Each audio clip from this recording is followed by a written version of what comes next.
Oi, gente, voltei. Vou tentar gravar novamente, porque deu um probleminha. Tem muita coisa armazenada, vários grupos, né? Faculdade, trabalho, igreja, enfim. O celular, ele tá muito carregado mesmo, muito pesado. Eu tive que excluir várias coisas. Vamos voltar então para a palavra? Paramos então no capítulo 4, na parte da lição do Senhor, referente quando Jonas então se afastou, estava ali com a sombra, né? E todo feliz e contente. E Jonas, na verdade, ele estava com a reputação arranhada, né? Porque ele havia dito que, profetizado, havia pregado, né? Que a cidade seria destruída e Deus então não cumpriu aquilo que, né, na verdade, Deus se arrependeu do mal, né, que tinha dito que faria e não fez. Então, Jonas ali se sentiu, né, com a reputação arranhada, porque ele havia pregado algo que não aconteceu.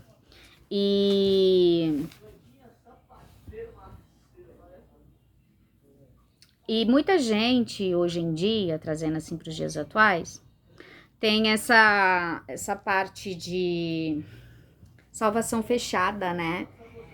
Porque assim, o Jonas, na verdade, Deus, ele confrontou a Jonas, né? E ele queria, na verdade, trabalhar algo no profeta, né? Por isso que ele sempre estava perguntando, né? E aí ele dizia assim, quer ver?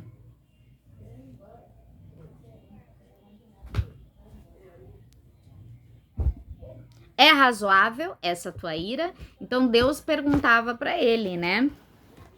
E aí ele... Gente, eu tô de olho na Laura, tá? Porque hoje o Pietro não tá aqui pra ficar de olho nela e a Laura não para. Então, perdão por às vezes ter que parar, tá bom? Ele fugiu, então, né, pra parte oriental, sendo que Deus, ele estava, né? Foi através de Deus que tudo aquilo aconteceu, né? Então, Deus que permitiu que ele fosse pro peixe, Deus que permitiu que ele retornasse, que ficasse bem, Deus que permitiu que ele pregasse, convertesse toda a cidade, Deus permitiu a planta, Deus permitiu o verme, porque Deus, na verdade, queria confrontar Jonas, né? E, na verdade, Deus queria que ele mudasse, né? E ele não teve essa disposição de mudar. E ele esperava que Deus mudasse. Porque ele esperava que Deus destruísse a cidade de fato, né? Então percebam aqui que teve, né, intenções contrárias. Ele estava à contramão daquilo que era o desejo de Deus, né? Então, Deus é Deus de amor, Deus de misericórdia, Deus compassivo. E perceba que Jonas estava mais focado sobre a sua reputação e sobre aquilo que ele queria, sobre a vontade dele, né? Pega ela aqui, Sofia, por favor. Então, queridos, ele estava mais, né, preocupado para que predominasse a sua vontade, né?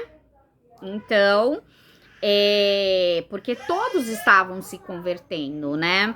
E que bom que Deus teve misericórdia daquelas pessoas, daquela cidade. E assim é hoje Deus conosco, não é verdade? Deus, ele tem misericórdia, né? Ele ama os pecadores, né? Deus, você vê que hoje em dia não é diferente. As cidades estão cheias de violência, estão cheias de coisas, mas Deus, ele tem misericórdia, né? E nós, como seus servos, nós também devemos, né, pensar naquilo que a gente ama, naquilo que realmente tem valor, no significado das pessoas na nossa vida também, né? Porque o que acontece?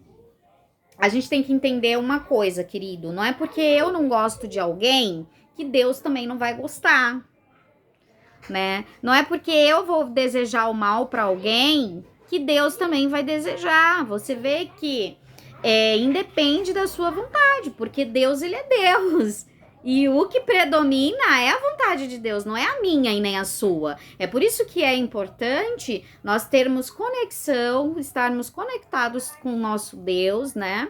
E vivermos em conformidade com aquilo que Ele quer para nós, né? Porque a linha de Deus é diferente da nossa linha. Eu sempre digo isso aqui, né?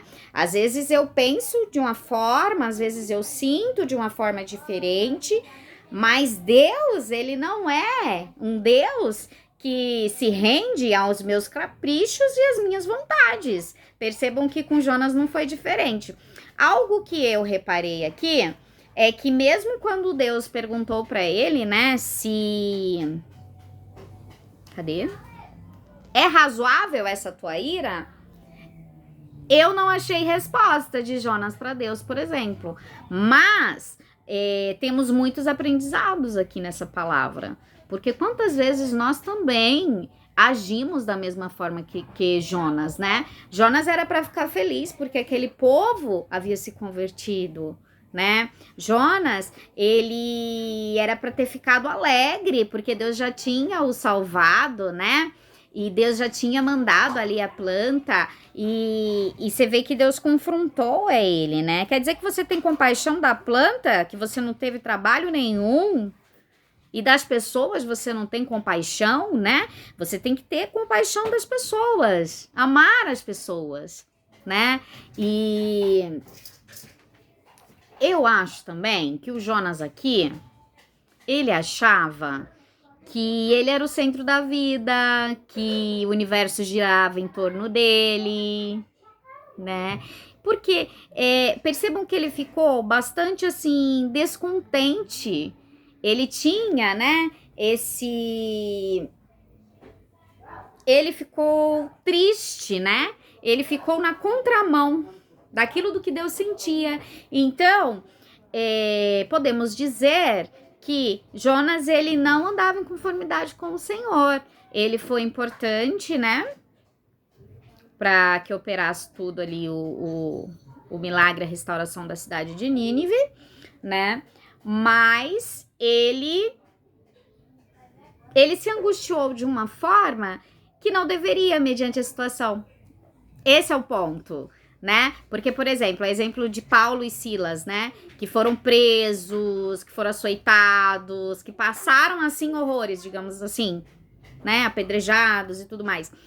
E Jonas teve o quê? Ele converteu uma cidade inteira e depois ficou na sombra.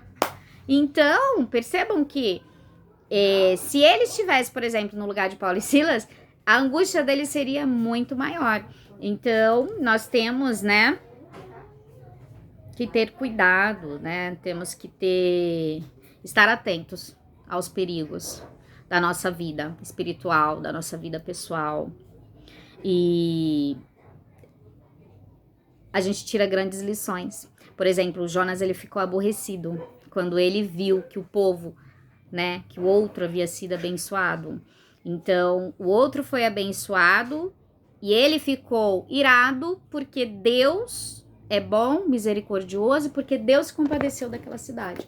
Então, percebam que nós devemos, né, ficar felizes com as bênçãos das demais pessoas. E nós devemos estar em constante oração, pedindo por transformação. E tudo aquilo que fazemos para o reino, para Deus, né, nós devemos primeiro nos avaliarmos, né? Eu sempre digo que o meu testemunho, ele serve mais para mim do que para os demais, porque sou eu que sei de onde Deus me tirou e quais os propósitos que Deus quer, né, na minha vida. E eu sei para onde eu não devo voltar.